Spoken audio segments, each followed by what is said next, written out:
Hi, it's Deanne Carter. Are you having a hard time getting yourself motivated? Like, do you have this list of things that you're saying, like, now that I'm home, now that I have time, now that I have lunch break here, now that we're together more, like, we need to address those issues, right? But you're still not doing it? Well, it's not just you're not motivated, right? It's the thoughts behind it. It's the process behind it. So let's talk about that a little bit.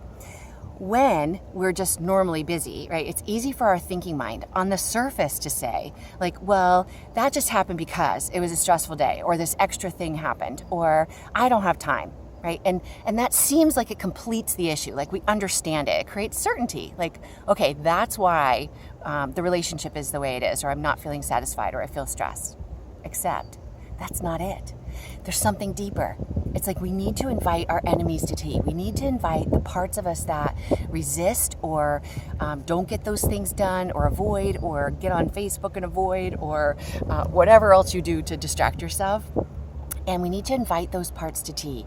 Like, really get to know that part that's avoiding that thing. Say that you've been meaning to clean that closet and you still haven't done it. Okay, well, you can do all the motivation tricks, the neuroscience things, like picture, well, when I do get to it, what are the steps I'm going to do? And of those steps, what's the first thing I would do? And of those steps, what's a 15-second version that I could do right now? Let me video clip and, show myself a videotape in my head of actually, selecting maybe the least favorite thing instead of thinking about the hard stuff, right? That can get that momentum going, right? Think of when you lift a heavy object. It's like, like the initial momentum is so hard. It's the same within our brain. Like, the initial momentum, the thing, like, to get us started can be so hard. So yes, sometimes just getting that first piece of it done does get us on a roll.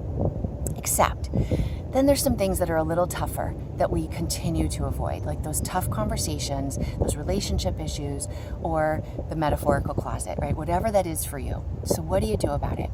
Instead of just shooting on yourself, I should get to that, I need to, another day went by, or unconsciously making more excuses, right? And just getting busy with other things and telling yourself, oh, well, that's because this, right? Well, that's a crappy way to build trust within ourselves, or to feel resilient, or to get a sense of, like, I've got grit, like I know I've got what it takes to push through, right? So we lose trust in ourselves when we do that. And then we lose trust in our ability to become happy or get to have fulfillment. And we settle.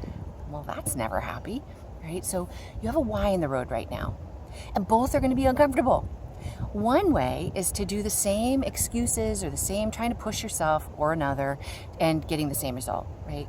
The other why in the road is to do it differently. Like, invite that enemy to tea.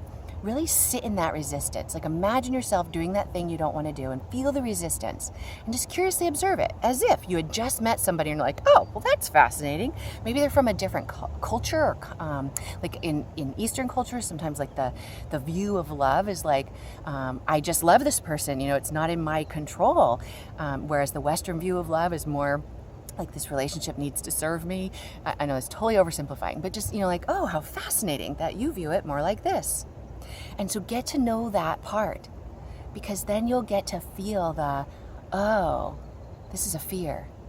Like, oh, I'm afraid that I'm going to be judged, or I'm afraid that others are going to push back. I'm afraid that I'm going to be told I expect too much. I'm afraid that I won't follow through and then I'll really feel like a failure. Okay, but aren't you failing by not doing it, right? So fail better.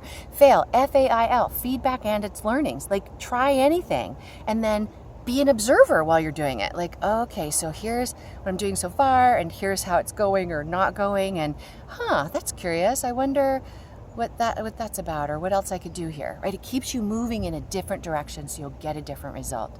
Okay, so rather than keep telling yourself you're just not motivated, like, really listen into yourself. Like, what really matters to you? What are you valuing? I value not being judged. Okay, so is valuing not being judged really true? Like, what evidence do I have that I'm going to get judged by the way I'm cleaning my closet, that metaphorical closet, or the way I'm bringing up this topic? Well, I'm already miserable not bringing it up, so I might as well try something else. Right? Maybe I review my I statements, or clear communication, or assertive communication, right? Crucial conversations, like, so to give yourself a little bit more confidence, or to show that you're making effort, right? Maybe you do use some motivational tricks, like breaking it down into small tasks and then just giving yourself the 15-second version. Maybe if it's about exercise, you just do a few squats in between calls, right? You just get yourself to do something. then you notice the resistance, that next layer of resistance. That's where the good stuff is, and that's where sustainable change is.